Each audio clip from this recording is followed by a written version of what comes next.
Oke, halo semua dan bertemu lagi bersama Gorioris di F1 2023 untuk karir di episode ke-18. Kita ini bakal balapan di seri Qatar atau di sirkuit Lusail yang bakal berlangsung di malam hari.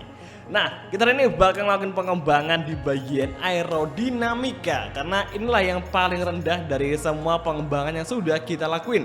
Kayak poinnya masih di bawah dari 4 pengembangan yang sudah kita lakukan. Maka dari itu kita bakal ngembangin untuk di bagian aerodinamika dulu sembari ngabisin sisa uang atau sisa poin pengembangan kita, guys. Nah, di seri kali ini kita belum bisa untuk memastikan gelar juara dunia karena masih ada 6 round lagi yang pastinya perlu poin yang lebih banyak untuk kita bisa mengunci gelar juara di sini. Makanya kita nggak bisa untuk mengunci gelar di sini, melainkan kita mungkin masih bisa untuk mengunci gelar nanti di seri Austin atau mungkin di seri Meksiko. Dan kali ini kita bakal balapan selama 2 kali. Yang pertama balapan sprint, yang kedua balapan main race-nya. Jadi semoga aja di kedua race-nya kita bisa memiliki hasil yang sangat bagus agar bisa semakin dekat dengan gelar juara dunia. Oke, langsung aja menuju ke sirkuit Lusail di Qatar Grand Prix. Forget pit stops, forget fuel management. It's pedal to the metal all the way here as we get ready for today's sprint.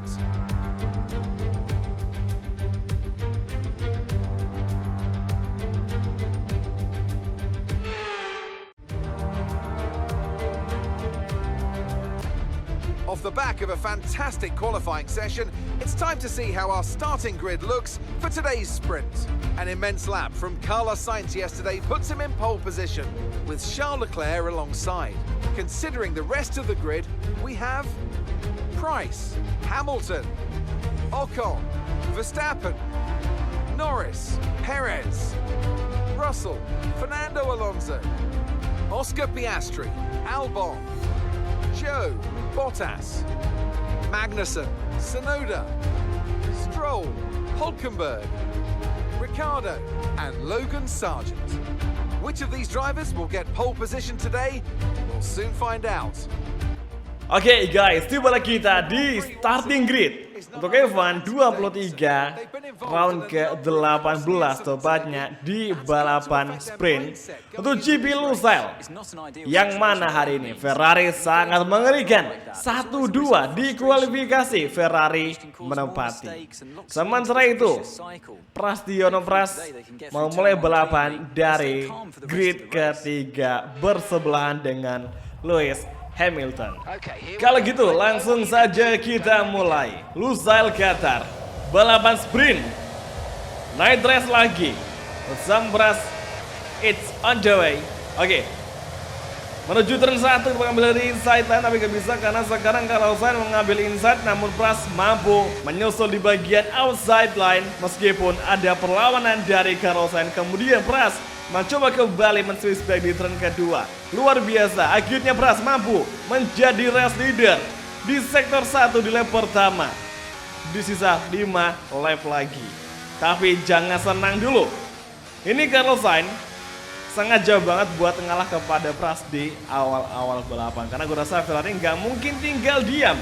Nggak mungkin kayak gini doang performa dari Ferrari, yang gue rasa bakal lebih ciamik lagi jika kita memberikan kesempatan kepada Carlos Sainz. Let's see aja apa yang akan dilakukan oleh duo Ferrari di GP Lusail Qatar. Carlos Sainz, Charles Leclerc mendefend Esteban untuk bisa tetap berada di zona podium, dan Esteban berasa bakal sangat-sangat berusaha keras untuk bisa mendobrak Ferrari di race kali ini.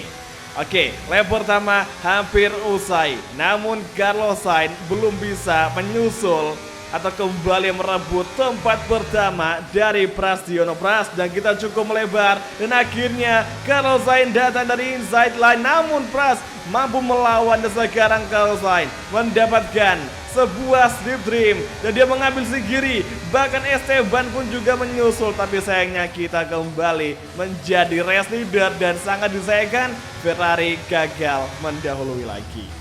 Oke, fight back yang lumayan bagus dan kita sekarang udah bisa kembali berada di tempat pertama lagi. Ini cukup bagus untuk awal di balapan sprint. Dan gue rasa nanti di balapan main race-nya kita akan mendapatkan hasil yang lebih maksimal lagi, guys.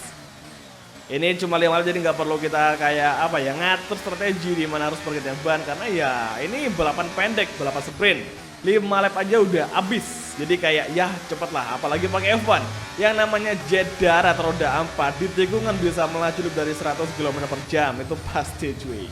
Oke, sekarang kita kembali full gas di sektor kedua, namun sepertinya hanya tersisa kita berdua. Itu Pras dan juga Carlos Sainz yang akan bertarung di posisi pertama. Kira-kira siapakah yang bakal menjadi juara di balapan sprint kali ini antara Pras dan juga Carlos Sainz, Ferrari versus Alpine.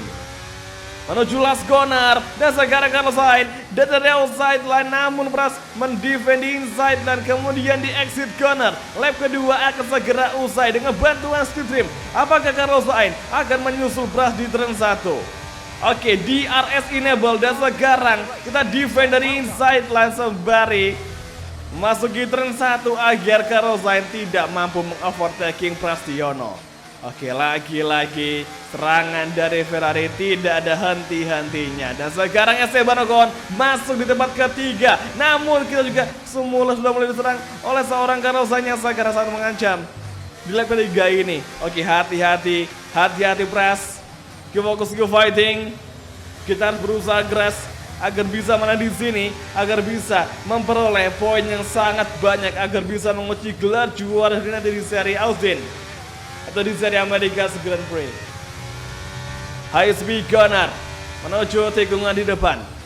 Oke, exit corner turn ke-11 menjelang turn ke-12. Sepertinya Carlos Sainz gagal mendekati kita di sini di turn ke-12 dan sekarang Esteban masih terus bertahan di tempat ketiga. Luar biasa, Esteban mampu membalikkan keadaan yang semula dia gagal meraih grid terdepan, tapi sekarang di race-nya dia mampu menjelma menjadi ancaman bagi dua Ferrari saat ini. Semoga saja Esteban mampu membawa kita bersama-sama di puncak kejayaan untuk balapan sprint di Qatar GP. Oke, lap keempat di RS Open untuk Carlos Sainz. Apakah Sainz akan mengovertaking? Sepertinya tidak sama sekali, dan Pras langsung saja mengambil inside sehingga mampu memblocking jalur yang ingin dimasuki oleh Carlos Sainz. Exit corner kembali.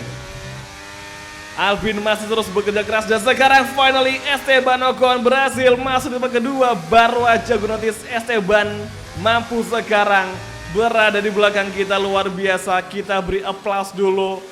Kita beri sebuah penghormatan untuk Esteban Ocon yang mampu dan sekarang bisa berada di tempat kedua. Luar biasa. What the rest di balapan sprint kali ini. Tapi kita nggak boleh senang dulu. Jangan sampai Esteban ngelakuin hal yang sama seperti di beberapa race yang sudah pernah berlalu. Misalnya Esteban sengaja menyenggol kita sehingga Pras itu harus terpaksa keluar lintasan. Seperti tragedi di GP Monza, kita terlempar keluar jalur dan berlangsungnya safety car yang terpaksa ikut turun tangan untuk menangani laju kita yang cukup terhadang di track 3. Oke, last corner, lap keempat akan segera usai. Here we go, lap terakhir kita masuki dan Esteban datang dari outside line. Apakah Pras mampu mengambil alih? Namun sepertinya Esteban mengambil jalan terdalam sehingga kita gagal mengovertaking. Tapi kita nggak boleh menyerah, pantang menyerah demi Indonesia. Esteban Ocon nampaknya semakin ngacir. Betul-betul Esteban Ocon sudah kita prediksi Esteban akan ngacir di race kali ini. Apakah mungkin Pras bisa menyusul kembali Esteban dengan gap sejauh ini? Nyaris 1 detik gap dengan Esteban Ocon. Tapi yang jelas kita akan berusaha di sisa 2 sektor terakhir di GP Lusail Qatar. Kita tidak boleh menyanyiakan. Astaga, kenapa ini mobil kita selalu understeer, tidak bisa buat belok. Jadi masalah yang gue alami di sesi practice kualifikasi itu adalah mobilnya understeer banget. Gue nggak tahu apa lagi yang rusak di mobil ini, kayak belum kelihatan cuy. Biasanya kalau ada yang rusak biasa bakal diinfoin sama tim radio kita. Jadi kita tunggu aja apa yang akan diinformasikan nanti di after GP sprint ini. Gara-gara pakai memiliki kerusakan yang cukup parah sehingga sekarang nampaknya jelas kalau Sainz datang dari outside line dan sekarang dia mengambil inside dan kita kembali bertarung side by side terjadi hingga menuju finish line. Sedikit lagi after line dan sekarang oh my goodness, bad collision terjadi yang ngebuat Praha terpaksa menghantam pagar pembatas sehingga kita merusak mobil dan aduh astaga naga kita gagal meraih podium. Apes banget. Aduh parah, kacau men, kacau banget sih ini asli. Aduh kita nyaris saja ngeraih podium tapi malah ada collision sama si Carlosnya sehingga kita terpaksa untuk tergelincir karena memang susah banget ngendaliin mobil posisinya sekencang itu. Dan akhirnya kita malah menghantam pagar pembatas. Oke, kalian boleh ketawa di sini, tapi nanti di main race-nya kita bakal buktiin, kita bakal mencoba untuk memberikan tekanan dan bakal menginjak-injak mereka yang sudah mengetawakan Praha di race kali ini. Kita bakal buktikan itu.